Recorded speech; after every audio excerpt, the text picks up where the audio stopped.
Hello, lovely.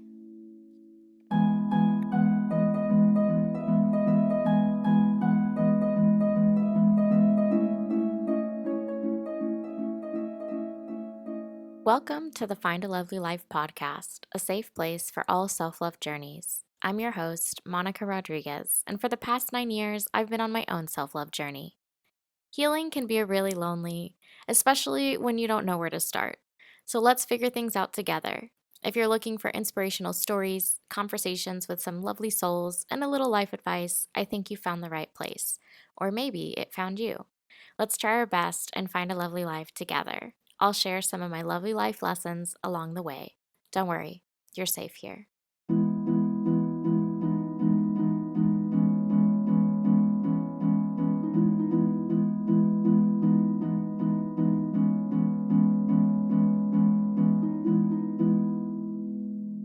Hello, lovely, and welcome to another Find a Lovely Book episode with the lovely Brittany Amara. We're talking about her debut, The Bleeding Woods. I'm so excited for the second episode of the Find a Lovely Book series where I interview authors, specifically my clients as a literary agent when their books are coming out, so we can talk about all things writing process, creative process, healing through writing, their books, specifically how their characters heal through self-love, how they heal through writing this book in their self-love journey.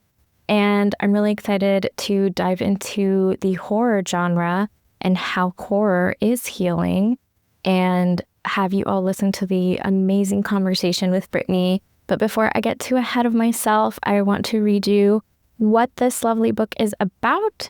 And it starts with The Monster Lies Within. The Bleeding Woods is about Clara Lovecraft, who didn't mean to kill her parents. Something inside her had awoken, something terrible and dangerous that Clara's kept at bay with pills ever since. Not that her sister Jade will ever forgive her for what happened, not that Clara will ever forgive herself. Nearly a decade later, on the anniversary of her parents' deaths, Clara joins Jade, their childhood friend Grayson, and his younger brother Joey on a weekend getaway to repair their broken relationship. The spontaneous road trip stalls when the car breaks down, stranding them in Blackstone Forest, a place deeper and darker than anyone can imagine. Here, the forest whispers, and within its haunting foliage, a strange man waits for Clara among the trees, their destinies rooted in death. He would die for Clara. In fact, he would kill for her. Before the weekend is over, blood will be spilled. When it does, Clara will have to face the irresistible stranger in all his terrifying glory. She'll also discover the truth about their shared past. Like the forest itself, it's monstrous. So this is such a great spooky read for the spooky season. If you like horror, if you're kind of like, do I like horror? I don't know. My relationship with horror has been always surprising. I always forget that I love it, because it makes me face my fears, and we talk a little bit about that in the podcast. And Brittany and I started working together, we've been working together for a few years now. This is our second book together in the submission journey as her literary agent, and she's just the last person you would think that would write this terrifying, chilling book, which is exactly sort of why I love working with horror authors. Sometimes they surprise you too, as much as the genre does surprise you as well. So without further ado, I want you to meet Brittany Amara, who is the author of The Bleeding Woods. Her character lens is sharp, and she balances the light with the dark in this page-turning speculative horror. She is getting her master's in creative writing at Queen's University, Belfast. When she's not writing, Brittany can be found stargazing, baking pumpkin bread, and collecting stuffed animals. However, she spends most of her time daydreaming and writing those daydreams down. As a neurodiverse Puerto Rican woman, she belongs to the LGBTQ community. She wants to create endless worlds for readers to disappear into and use her stories to explore the farthest reaches of our universe and beyond. So I really hope you enjoy our conversation, both thrilling and healing, and how horror can sort of surprise us all.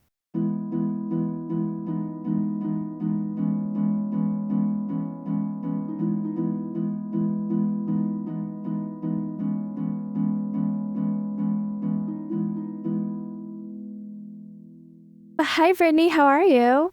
Hello, Veronica. I'm so excited. I'm doing amazing. How are I'm so you? excited too because we're talking about The bleeding We're going to trust the chaos energy that is currently trying to get us to communicate. And we hope that whatever comes out of this conversation is meant for you. We're bringing all the magic and chaos today, and I love like all things chaos, magic, and stuff like that too. So it just makes sense. It makes total sense. We're already experiencing some chaos fairy magic here. So I'm just so glad that we're talking about the Bleeding Woods and your journey with it. Oh my, it feels like insane. I can't believe it's actually happening. Like every time I fold it, I'm like, it does exist. It's crazy because our journey together started with a different book that, of course, Jude is also part of the chaos magic. Oh my gosh. He's going crazy. There's just so much energy. Anyways, our journey together started with a different book. Yes. I actually accidentally kind of realized I dressed on theme with that. You are dressed as that character right now. That's so funny. Oh, I sometimes just do it. It was like so crazy that I feel like it makes sense though, because I think that book was the first book that got me to not be afraid of my own voice, I guess, you know? And I remember that book was crazy because I hadn't planned to show that to anybody. Like, I don't know if I told you that I was like, I didn't plan to share that. And then I did. And I was like, oh my God, it connected me with you. It just showed like, what the magic happened. I was pulling life. I wasn't planning on it. It just was for me. And then it ended up like everything was worked out. And now here we are at book 2. I know. It's funny. And it's also like a great testament to something I always like to tell authors and writers, that the first book that you write might open one door, but it might be another book that opens a different door. And that's kind of like our experience with, for those of you that don't know, we often call the Bleeding Woods Jasperwood because that was its original title, which is another cool sort of like testament to the wondrous magic of publishing, is that your book's title can change, but even we still call it what it was and sometimes interchange it. Do you want to talk a little bit about like how Jasperwood came to be and how it became the Bleeding Woods? It's such a weird story because I've always kind of called the Bleeding Woods originally Jasperwood, originally just the Woods, because I was super creative when I was like 13. But I often call this story like my comfort story because it's always been this one that always like hung over my writing process as like this story that's like, if I need one that feels just safe for me to just do whatever. And I have so many crossovers. Like, I don't even know, like there's like some reveals happening. It's because like the main character of Starblooded has met Jasper, because while I was figuring out her, I had to write a chapter of her and Jasper together. Never saw the light of day, but Jasper has always been a character that I returned to. Like when I needed an antagonist, I would be like, all right, let me just see what this character does with Jasper. And like the male main character of Starblooded, Ethan, is also met.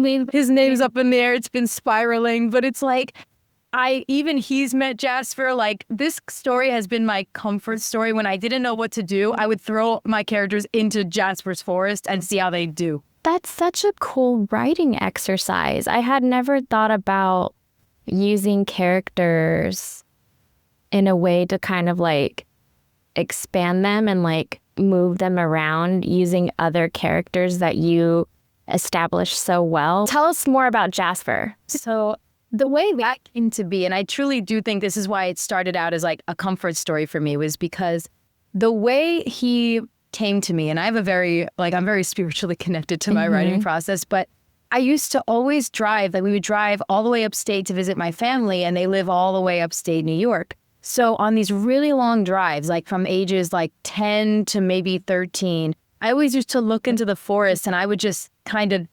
I think back, like, I don't know what I was seeing. I don't know what kind of interdimensional rifts I was viewing, but I could feel like a presence there. And then one day I got home from one of these drives at like maybe 11 or midnight, And I just came back to my room and I opened up this little folding table and I had my old like Dell laptop and I typed out like 11 pages in Comic Sans 14-point font. And I was like, I am an author.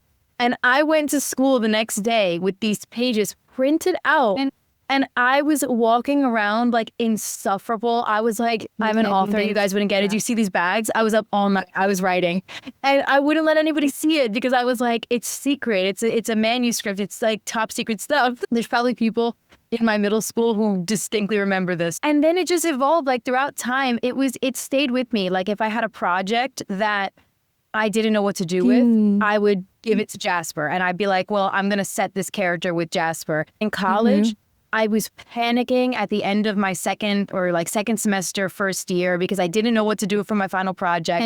And Jasper was there. So I put another character I had with Jasper, threw him in a forest, and that became my final project. So it feels like Jasper has always been there, and like there to sort of create that space. Like if you just need a safe place to grow and experiment. And it was true that like a lot of my characters in all these other stories that are totally disconnected from Bleeding Woods have had a chapter with Jasper. Like all of them have seen the Bleeding Woods because they had to take that time. So it's been my like safe story. And then when we started out with Starblooded, and I do believe that like every story exists for a reason when it exists for you too. Yes. So it's like it was there to unlock something at that time. And I always trust that like when it is aligned to happen, like out and to be shared, then it'll happen that way. But that helped me find my voice. And then when I needed to kind of come back, weirdly enough, it always felt like Jasper with like the fictional older brother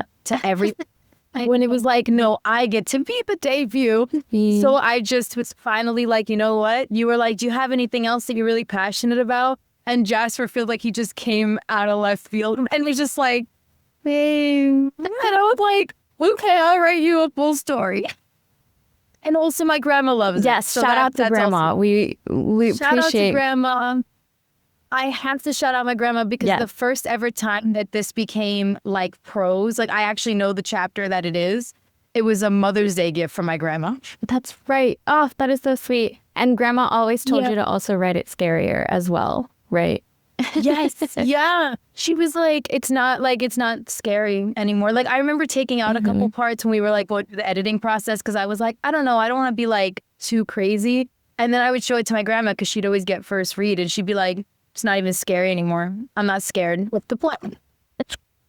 Frig, okay. And she was like, I guess it's not a horror. I'm like, dethroned. Yeah, well, it's funny because we talked throughout that process of like, even my notes too were like, go darker, like go scarier. Yeah. And we really leaned into, I mean, like the genre of horror has always sort of like surprised me and reminded me that I actually do like horror. It's not what I think I thought it was. So how has horror sort of surprised you? I never would have thought of myself as a horror author until I realized how much I love horror. Yeah. And I have a whole lot of branches to this because on one hand, I think horror in like the literary space has been dominated so long by like men. And so it feels like sometimes women can feel kind of chased away because it's like, no, you girls can't handle it. And when I realized that women hold so much fear, so much rage, so many emotions that we're not allowed to sort of bring out in any form, I've like slammed a car door too hard and people are like, what's wrong, you know?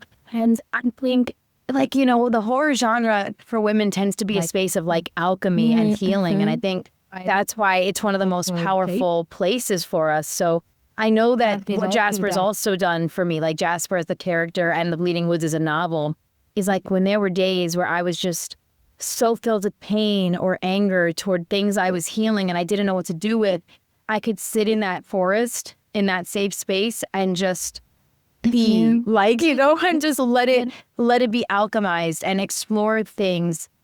Like at the time, and we'll probably get into it like later, but at the time I was healing like that eating disorder and a lot of my fear, a lot of my anger, like I was mad that this was happening and I was just so like uncomfortable And I was able to bring that into the story, and it felt like the horror in the story, like, of course, like, it's violent and it's bloody and it's like, like I was able to, instead of hurting myself by like restricting calories or being unkind to myself, but like, if you're really angry, if you've got a lot of emotions, go write like a really bloody scene, and then you'll, or like process your feelings through the character, not through your body. Oh my God, I love that. That's so therapeutic, and also kind of like really leaning into embracing feminine rage and having it feel cathartic, and also like a safe place, which is kind of ironic to think that a bloody horror scene is a safe place. But when you're alchemizing your pain and your fear and turning it into something creative, I think a bloody scene is perfect for that sort of rage room. No, especially because I think that I think a lot of women, I think especially, will kind of turn all those emotions inward, and then we hold it in our body as like, it manifests as like pain and illness, like all these things that just build up inside until it feels like you're at like that point, and then you just explode, or it's like, I think for me, years of insecurity manifested as me then like having this really restrictive eating disorder, and then every time I felt this pain in my body, I was like, oh good, like, and it was bad. But then when I started writing this book, it was weird that it was like the book I needed to write, even if I didn't know I needed it, because instead of hurting like me, instead of processing that pain through me, I processed it in this book. Like, there are violent scenes, there are scenes that are very emotional. Like, I know it's one of those things that's been kind of standing out to me recently, that a lot of what Clara's going through is just body dysmorphia, and the pills that she takes are a metaphor for calorie restriction in a lot of ways.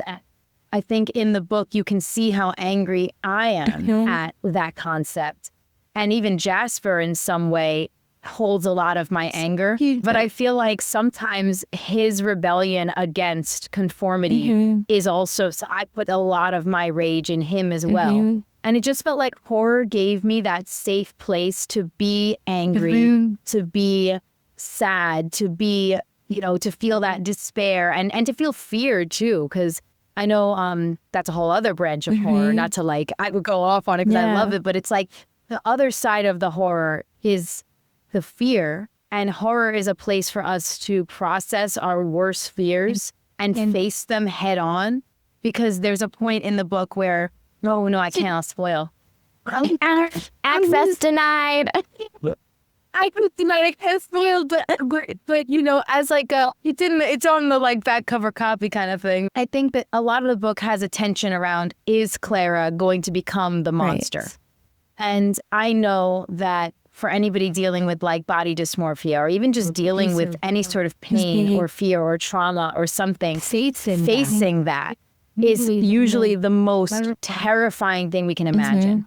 And because I was so scared to face deleting a calorie app or just simply eating more that day, I gave myself a monster that was way worse. So it's like, if I can face being in this horrific situation and process it on paper and just kind of put myself in that headspace and see what I am capable of in a fictional space, it makes the fear external, like the fears that I might face in this realm, seem a lot smaller. How did writing this book sort of change your relationship with yourself? A lot of it happened totally subconsciously. Like, I think that's the magic. This is why I do believe the stories we tell heal us and help, even if we don't know. Like, even if you're totally unaware, it's doing something for you, which is why I trust that, like, when it falls into place that I need to write a story now, it's because I need that now. And when I was writing Bleeding Woods, I didn't know it, but I was healing myself. And when I stepped away from a chapter and I just started crying because I didn't even know why, I would just be like, I don't know, something emotional happened. And I would have this, like, I had to just cry and let it out, like this emotional release, when we actually ended up like selling it to Elizabeth. But when you actually called me and you were like, somebody wants to buy this, and I realized where I was, because for context, I started writing it here in my, like, at my home desk, and I terrified, like, of everything. I wouldn't leave the house. I was like so traumatized by like the pandemic. I was so scared to go out. Like, I wouldn't go out because I was also afraid of just like the idea of being around unfamiliar food. So I spent most of my time here. And I was processing a lot of things while writing it, but also at the same time, that year was such a year of healing that I was crafting it, that when you called me to say somebody wanted to buy it, I was actually in Belfast, Ireland, getting my master's, living in a dorm, and like the next day I was going to go to class and go get like breakfast. I didn't realize it until that moment that I was like, oh my God, this book helped me heal enough so I could do this. So I think it really... It's crazy. I know. My heart.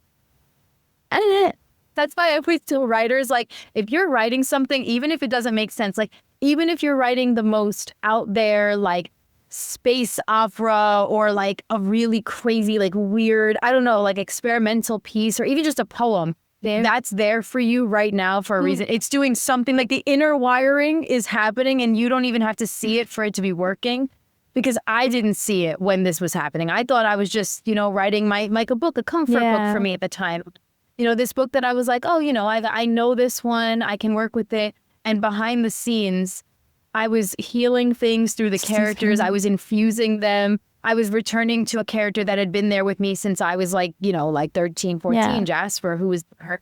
And even though in this book, he's obviously a little evil, I feel like the energy behind a little evil. It still kind of felt like Jasper was there, like, you can do it, That's like so he sweet. was there. It's so funny. When people do read this book, they're going to have a completely different, weird relationship with Jasper. I'm telling you, maybe it's just because he's like a whole thing for me. Like, he has met characters that That's so true. Like, yes. He was actually not a bad character when he met like Gemina. Like, that's just how they ended up meeting. He was not the villain because he's like taking on different things depending on who I put him with. So in that one, he was more the like, she was talking about the villain of her book, and he was kind of like, girl, you got it. And like, so it's weird. He shows up as like so funny. What he needs to be when he interacts. So for me, he's been a very multifaceted, but he's the bad guy in this. We love a good bad guy. We love a bad guy. Well, all of that healing, I'm sure, kind of, even just like the small like act of going out of your dorm to go get yourself breakfast was like huge. How else have you kind of discovered new layers in your self-love journey while creating these characters? Yeah, I mean, it's really, the characters carry so much of me, which is funny that I think the word character and carry sound just interesting, like the synergy between them. Because I have, like I've said, I have a very spiritual relationship to my writing. But I can kind of tell what's happening behind the scenes of each project, like what I'm doing spiritually. So I like to say that some of them I'm either going to I'm like astral traveling and just bringing back the findings. Sometimes it feels like full-blown past life work. And then sometimes I can really tell I'm processing something that I don't know if I've had like an experience with it. So with Bleeding Woods, I think what made it both so wonderful but also so challenging is because this is actually the first book I've ever written the way that I wrote it. Because Jasper was the only character that felt to me for a long time as like, this is the one that I know. Like, I know him. But I had to get to know Clara and Grayson, the other two perspective characters. So it's like, Clara to me was undoubtedly the one who had to carry the eating disorder trauma and all of that fear. And I find that with her, she was coming from a place that I was coming from, which was very like, the way she felt she could love herself best and be best in the world was to be small and manageable and human. And as a metaphor in this book, like her being human was like, keep in this form that society says is good. Because if you venture outside of that, then you're no longer good. Then you're monstrous, and it's like, you need to stay well-behaved and you need to stay the way we want you to look. And she thinks that's the best thing I can do. Like, that's how I show up best in the world. So no matter how much it hurts her, no matter how much it feels like a self-betrayal, she takes these pills and they make her stay human. She shows up like she goes to everybody that she knows. She acts a certain way. She keeps herself very like small. And so I didn't realize it until later, but Clara was holding so much of my own, the toxic sort of mindsets around that. Like you need to stay a certain way to be loved and accepted in the world. And then as her story goes on, I think she really holds my journey toward you can be a messier version of yourself, and not messy in like any sort of negative way, in the like chaotic, ever-changing, just moving more intuitively with yourself and moving with a part of yourself that's just that flowy. I almost want to say it is just that part of us that I think the world is not ever ready for. You know what I mean? Human beings are so complex, and the world has taught us to find safety in like this conformity and like following these rules. And when we stop following those rules, when we start kind of just following our farts, then we step outside the lines and people get upset. And Clara had to conquer the fear of doing that. At the same time, I was conquering that fear.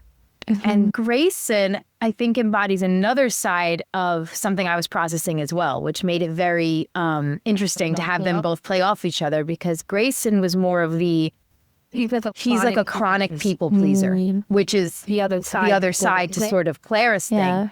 And he feels the best way he can show up in the world, and the best way he can, in sort of a twisted way, love himself is by giving away every part of himself to the rest of the world and being what everybody wants him to be. So him and Clara kind of have that synergy. I think he's got sort of that people-pleasing problem. You know, he's very much like, the only way I can be the best version of myself is by being what other people want me to be. Even if that is such a self-betrayal, even if it's not the best thing, even if it's like, he's always kind of going, like he's exhausting himself to the point where he doesn't even recognize himself anymore to be what others expect him to be.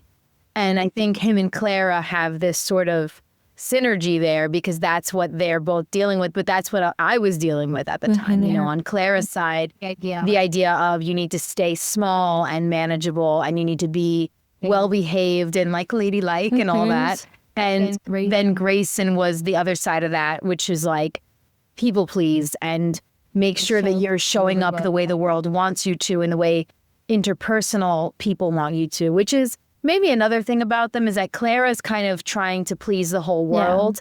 Grace is trying to please individuals in his life. So they were both like this conduit through which I was healing those two issues that I was facing, which again made the book very challenging at times to write, because a lot of other books I write through joy, and I follow the joy through the book. That was the first one that I wrote. So it's like, that one came out of a lot of joy. And sure, there was fears being explored, but that one was pure joy and astral adventure.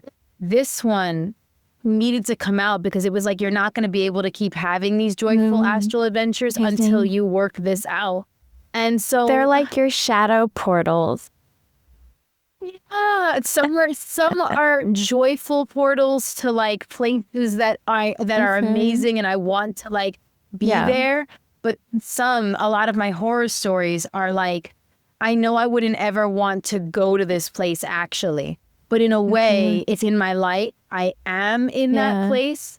I can use like fiction and things like this to heal me, you know, so that I never have to like, and I'm sure other people will agree. You don't want to be in Jasper's flesh. No, definitely not. We're making this conversation so light about it, and then people are going to read it and be like, oh my God. No. What? But I guess like in that same vein, like I also feel like you can't really have light without dark, and there's that delicate balance of it, because light illuminates darkness, and I think you do such a great job. Agreed. Wow. The dog agrees. Oh my God, Ripley. I have to okay. He's so old. Hello, Chaos Agent number 5. Yeah. A new guest, Ricky. Hi, Ricky. New guest. Ricky has joined the chat. Ricky, you here for the interview? Ricky, what I was telling your mom was that I think you do such a great job of just kind of alchemizing the dark into the light, like illuminating the darkness, and then really putting us in the darkness and it making us feel uncomfortable and like in the best way possible to illuminate our own fears. And we talked a lot about like, even with Elizabeth, who's Brittany's fantastic editor, how shout out to Elizabeth, how like horror is almost like really putting a mirror to what am I afraid of and how to like I face my fears. But I wanted to like flip the mirror now, kind of knowing a little bit more and everybody knowing a little bit more about like Grayson and Clara and Jasper. How would each one of them sort of like approach their relationship with self-love if you could give them advice on how to heal themselves? Yeah. Oh my goodness. That's a good question because they are like, oh man. I mean, I also just want to echo that I think it's a really powerful point that horror is that space where we can face our fears and face the darkness and we hold that mirror up to it. Not only so that we can see, we can face it, but also so we can realize it's not that bad. It can be defeated. It's in the space of horror that we can create the worst monster possible. We can create something undefeatable. And then because we're the writer, we could defeat it. And it's like, you know, I think that's magical. So it's like, if I had to sort of give these characters some self-love advice, I think the whole book really is about self-love for Clara. She does start out as this character that sees self-love as, she has no sense of self-love in the beginning because everything that's true about herself, she shoves away into the shadows because she's like, no one else would like that. No one else would accept that. No one would want that. So she is taught by her parents. She's taught by her friends. She's just kind of taught by these cycles and systems that who she is completely unacceptable and she can't be there. So self-love advice for Clara. And I do think, again, I don't want to spoil, the book is like about how she finds it because it's like she needs to get to the point where she can embrace the darkness so that the darkness can be alchemized into light. Like, it's not that she needs to become the thing she fears. Because I think that that's sort of like, but I think if what you fear is your most authentic self, then that they would be to become. Like, if you know that you're going to become so authentic that it scares you, then that's what you're aiming for. And I think in a metaphorical and horror way, that's what she's doing. Yeah. So I think that that's sort of Clara's thing. Grayson has the issue of, he's not even trying to please, I think, society. I think he actually has some problems with the way that the world works. And truly, I think deep down, Grayson wants to make the world a better place. And he wants to be a force of good. Like, I think that that comes through his character. He's frustrated with how things are. He wants to do things right. He wants to do right by people. But he doesn't have a sense of self. Like Clara, no self-love because, well, for Clara, she has no self-love because she's afraid to accept herself. Race lacks self-love because he doesn't have a sense of self. He sees himself as only, I feel like he bases his entire worth off of what other people tell him he's worth. So it's like, if Clara tells you you're amazing, then you're amazing. He's in a vacuum. He doesn't know what he is. And I think for him, I would tell him to find himself so then he can love that self. You know, it's like you need to know who you are. And then you got to show that person like feral and unapologetic love. And then the rest of the world will love you too. And then there's Jasper. So Jasper's, again, he's an interesting case because he embodies to me what happens when you don't love yourself at all. And you're so tragically, he is tragically insecure and he doesn't love himself and he doesn't know how to love himself. So he tries to find it by controlling and hurting others. And I think that when I was writing him, Jasper was something that I wasn't afraid to become, but I was afraid of ever finding in the world, which is why I think I made him the way I made him, because I had to show myself that if you ever encounter somebody who might try to hurt you because they're healing something, you have to sort of know that you'll be safe, and that if you meet them with love and you meet them with light, they will find their own light too. So I think for Jasper, he tries so hard to reaffirm his value through dominating others, through like taking control and trying his best to sort of make the world as hateful and dark as he feels. And Ricky got spooked by that. I do think that the book itself sort of aims to show that forces like Jasper, who are showing up trying to, spread hate from a place of hurt, can be, I don't want to spoil. I do think it's like they can be met with light, and that light can put them toward a path of healing. Well, if you try so hard to bring light to somebody like that, to try to help them by being your own type of light, and it doesn't like work, or if it does work, yay, and if it doesn't work, then it's like you kind of have to just release it and trust that they will find healing their way. Like the best thing you can do is be a beacon of light in the world, and trust that that's going to touch people. They'll feel the warmth, but only when they're ready to let it in. And I think Jasper is not in a place to do that. But he's, Well, wait, I think that's the great thing about like horror and villains as well, is that we get to meet them in a place where there is darkness, to see some sort of reflection upon ourselves and know that that void of the journey, like the in-between space, is also part of the healing journey. So we might not get to see a resolution of self-love in all of the characters that we write. Yes. But in that same way that you were saying, like wanting people to kind of like be that beacon of light, how do you want people to read this book, and in what ways do you hope that readers feel seen or validated through that?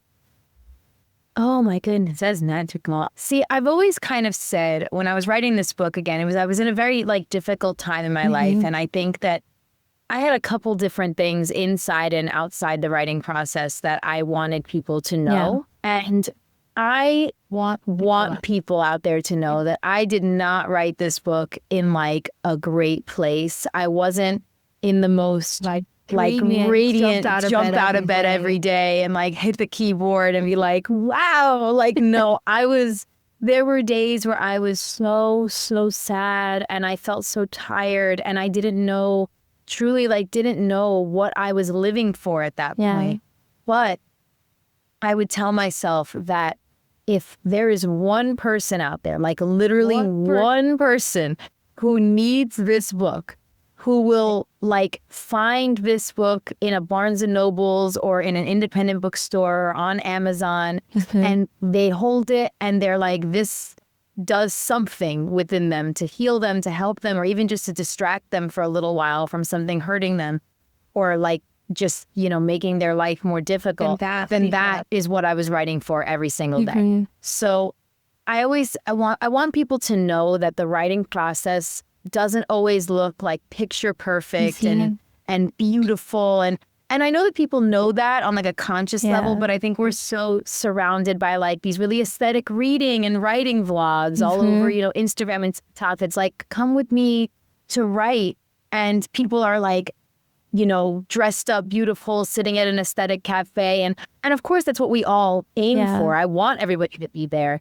And I'm happy to say that now I'm at that place. So when I start to be when I get into a writing mood and I can go to a cafe and have a croissant and like, but at the time when I was writing this book, I was most days just pale and sick feeling and hunched over my computer. Like, let me write something so that I have something every day that I get up to do. And people out there, even one person out there who needs it, I'm writing for her. Like I'm writing for somebody outside of me. And that means I need to get up every day. I need to keep going. And so I know that I want people to know that if you've got everybody out there, it's like everybody needs to know you're worth it and the world's a better place because you're in it. and you have something to give, if you have something to give this world and everybody does, it doesn't matter what state you're in. It doesn't matter if you get up and you look in the mirror and you don't think you're enough and you don't think that. There are people you haven't met that already believe in you. So write for them, and weirdly enough, you'll end up writing for you. Like, it's funny because by writing for them, you're also writing for you, even if you don't know that quite yet. So I do want people to know that about like the external part of the process, that like there genuinely was a time like 2 years ago, even times throughout the last year, that I was just kind of like, I don't know, like, you know, and I always want people to know, like, it will get better. It will get better. Just love yourself a little more bravely every single day. Love yourself with a little bit more, like, go a little further every day with how feral you are in how you love yourself, because you know, there's also a component, and I will get into this inside of the writing process, right? Because the book itself, we've talked a lot about the healing and how the characters hold a lot of my emotions and a lot of what I was trying to work through. But there is a component to this book that is dark romance between Jasper and Clara. And there are chapters that I know I just wrote because I wanted someone to love me with such feral energy. And even though Jasper's like weird, there are chapters where he's just talking about how much he is obsessed with Clara. And it's a mixed bag of what's actually going on. But I gotta be so honest, there were times where I just wanted to write, in some ways, what a feral, obsessed, completely like unhinged form of love might look like. And at that point, I don't think I would have ever thought something. I was at a point in my life where I couldn't look in the mirror and say, hey, you look pretty today. So when in the writing space, and I think I do explore this a lot more in books that are like happier, like are a little bit more in that like happy space, but it definitely seeped into the Bleeding Woods because I couldn't, this is I think why even my horror ends up being romance, because I don't think I can write something without a little elements of, you know, some elements of love in it, even though with Jasper Full Twisted. But I do think that there were times where this book just showed up where it was like, I'm just going to write a chapter of Jasper swooning over Clara and saying unhinged things about love, that even if they take it a step too far, I was at a point in my life where I couldn't look in the mirror and say I looked pretty today. So having somebody be like, she is the sun, the moon, and the stars, that's great. Like, okay. Well, kind of, I want to turn the mirror back on yourself and ask, like, if a younger version of you could read The Bleeding Woods right now, what do you think she would say? Wow. She would, okay, it's so funny because younger me was probably a lot more confident. I'm trying to get back to that. We all are. We all are. Something so moving. I was actually just at a writing event yesterday. It was a comic book writer, B. Earl, who was having this event, and he said something that moved me. I mean, he said a lot of things that moved me, but one thing was he was asked, like, who are you? Like, who are you? And he said, I am an 11-year-old, like, child writing comics because I think it's cool. And that moved me so much because I was like, is that not what we all kind of are on the inside? Like this younger version of us parading around as like an adult. And when we return to what we loved and did so effortlessly as children, we tend to find our passions.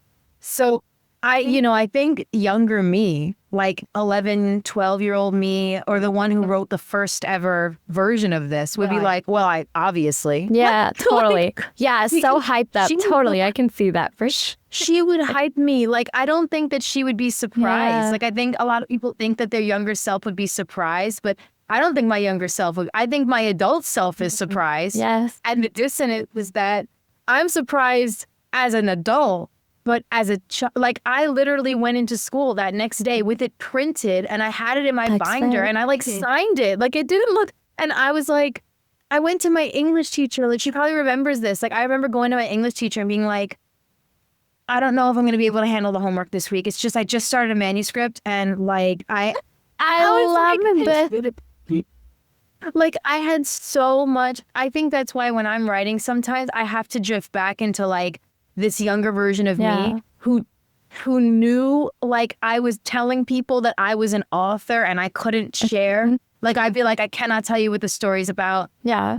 It's super secret. Like, I probably said things like my agent and me are just, and like then You were manifesting me like when you were like 12. Like, and it's so crazy. Like, it's so crazy the way, I mean, manifestation is 100%. Yes. Like, I could go but I the whole other episode. we gotta, I do think that if I had to just kind of cap it at that question, that my younger self would be extremely proud, but totally not surprised because this was what he knew she wanted to do. And I think she was, if anything, confused when I strayed away from it, when I tried to do things that she wasn't in alignment with. She'd be like, what are you doing? Like, why are you trying to do that? We know what we like to do. And now I'm in debut month. And, you kind of want to look back and be like, I wrote this thing and I know it was your idea and it's good. And just like, do you want me to sign it? And like, oh, I love her. Well, do you, my adult self, like, my younger self's like, I'll sign it. I knew it was going to be good. And I'm like, do you want to read us a little excerpt from the book? Oh my gosh, do you want any specific part? Or... You can like choose whatever you want or let your younger self choose.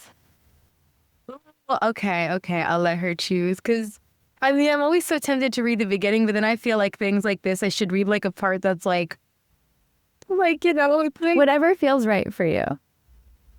I'm just gonna like let. I knew you were gonna do that. I knew you. It's so true. This is perfect. Let the universe pick the passage for you. I'm gonna let the universe go. Okay.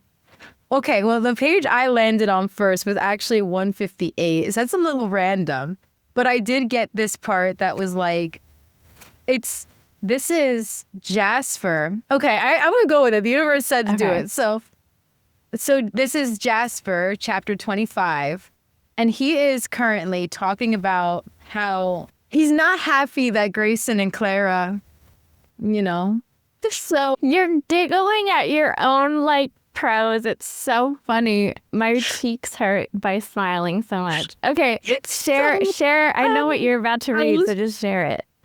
So it's the part when, as my eyes landed on, so Grayson goes, Clara, no, wake up, come back to me. But that's your guns. I despise the sound of her name on his lips. Does he think he has some sort of claim on her? You would think a man so straight-spined and proper would know how to respect a woman's wishes. The irony of him saying that. Yet he stands his ground. He glares at me, making certain the semi-impressive mounds of muscle beneath his sleeves catch my attention. If this is to be a contest, I'm in. Oh, that's a little taste of Jasper and the dark romance elements.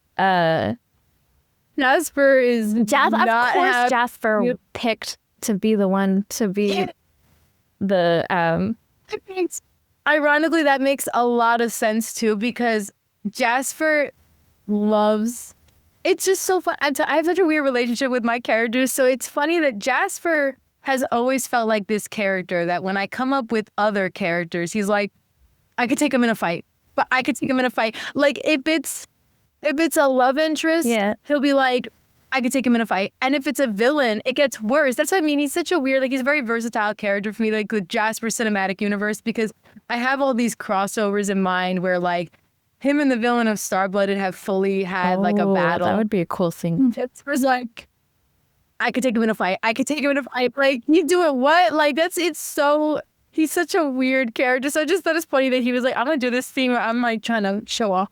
Yeah, Jasper wanted to make a good impression for you all so that when you do read the book, you're like, okay, well, I just need to pay attention to Jasper. And I've had mixed things about him. I've had people who've said like they totally sided with him. And I'm like, he loves to hear that.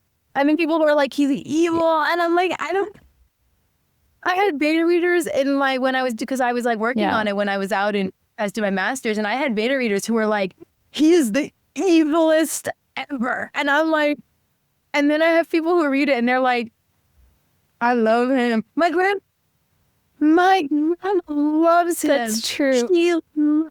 And she's like, you'll know when you read it, there's some decisions that I made in Jasper's that my grandma was like, Brittany, how could you? She loves Jasper. She's like, she speaks mostly Spanish, so she'll be like, which is very interesting. I'm like, I don't know what word you want to say right now, but I don't know. I just find him very, very interesting. And I'm like, we love grandma. Well, to tie off that energy, can I read an oracle card for you? And which one do you want? Ooh, I feel the pink one. I knew it.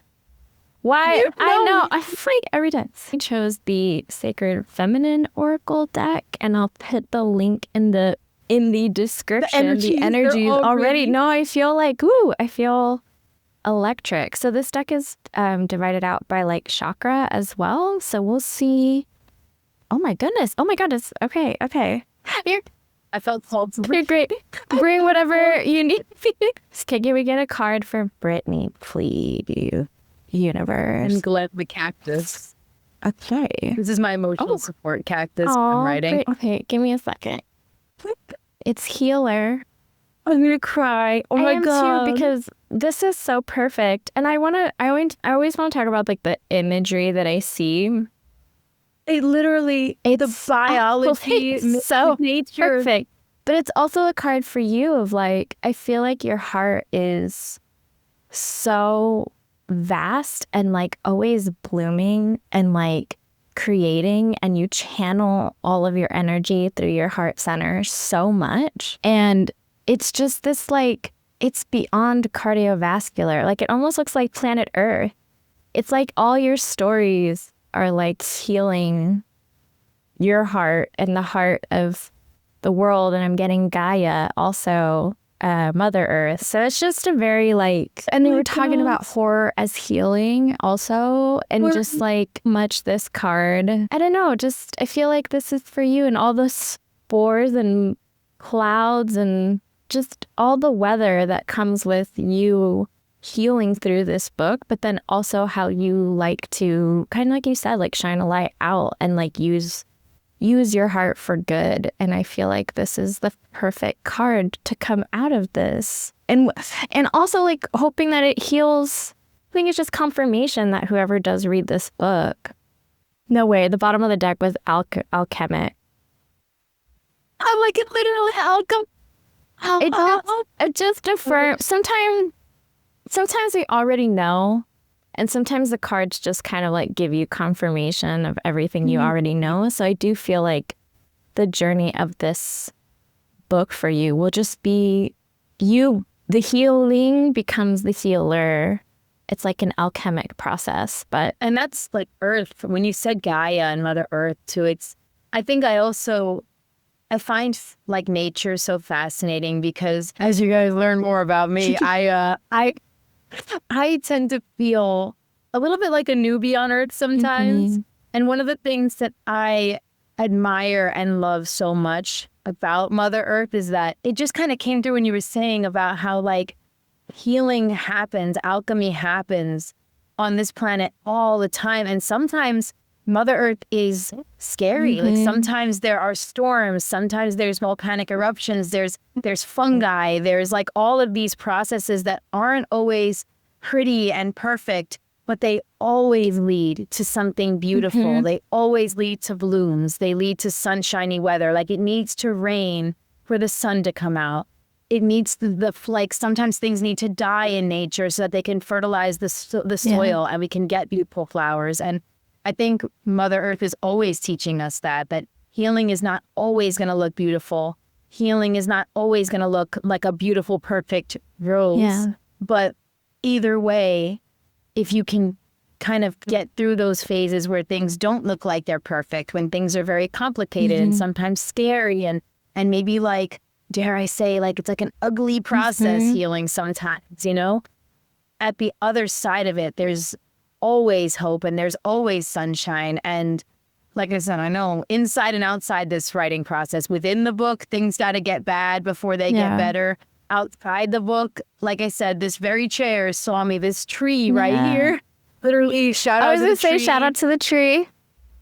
Like, my best days and my worst. There were times sitting at this computer where I knew I looked and felt like the worst I've ever felt. And yet I had no way of knowing at the time that those really, really hard days led me here. And I don't know, I think sometimes one of the things that makes me so emotional is like, I know that I'm currently living a life that I thought was impossible, but a life that I was fighting for every single day. I always tell people, like, I hope you end up happier than me, because it's like people who are in like a bad place, like knowing that truly, truly, no matter how horrible it seems right now, no matter how disconnected, no matter how like big the storm looks, it's gonna end. And even if you can't see that path, there is sunshine, there is hope, there is light. You just have to be brave enough to get through the darkness first. I have to read this to you because everything you just said, you're going to like get chills. Okay, so it obviously represents the heart chakra, and the keywords are peace, freedom, care, and completeness. And it says this card invites you to connect with your heart chakra, allow it to shine, surround, and embrace everyone you meet, and let it take care of yourself, others, and the whole world. You don't have to act. Simply shine your prolific and protective energies. We're just vibrating heart chakra energy, which I love so much. What would you like to leave us with? Oh my. I just want to leave every space, place, and person kind of like at least a little happier than I found them. With everything that I write, with everything I do, I just want to make sure that I'm, you know, like I'm just making some sort of positive impact, putting a little bit of light into the world. And I think when it comes to writing, but also just being a human being, it can be so scary, whether it's taking on a huge artistic project or just, you know, if a family member is struggling and you don't know what to do. I always just say to start with that. Start with little act of light can I put into the world that might make it a little bit brighter of a place. And if you think about everything you do like that, then the challenge seems less scary and you don't know how big that light could grow. So if this was my little act of light in a time when I was feeling like the whole world was dark, then, you know, maybe it could grow into something way bigger. And you don't know how far that's going to spread. You don't know the ripple effect that could have in someone's day. I love that, Brittany. I love your light. And I can't wait for people to read it and feel creeped out and then also maybe face their own fear. If you are just kind of looking for a spooky read, that it can be a fun little like spooky adventure for you, you know. I think that's also the beauty of writing too, is like there are books that have had profound impact on me, not because they were like trying to heal me or anything, but then they just did because they took me on a beautiful, fun adventure. So whether you need to heal and whether if the Bleeding Woods resonates and it heals in some way, I'd be so grateful. I was writing it for you every day at this desk. But and if you just need a spooky little adventure, I've got my like ghost mugs and my like little Halloween decor. Well, thank you so much for such a lovely conversation, and I can't wait for people to read The Bleeding Woods.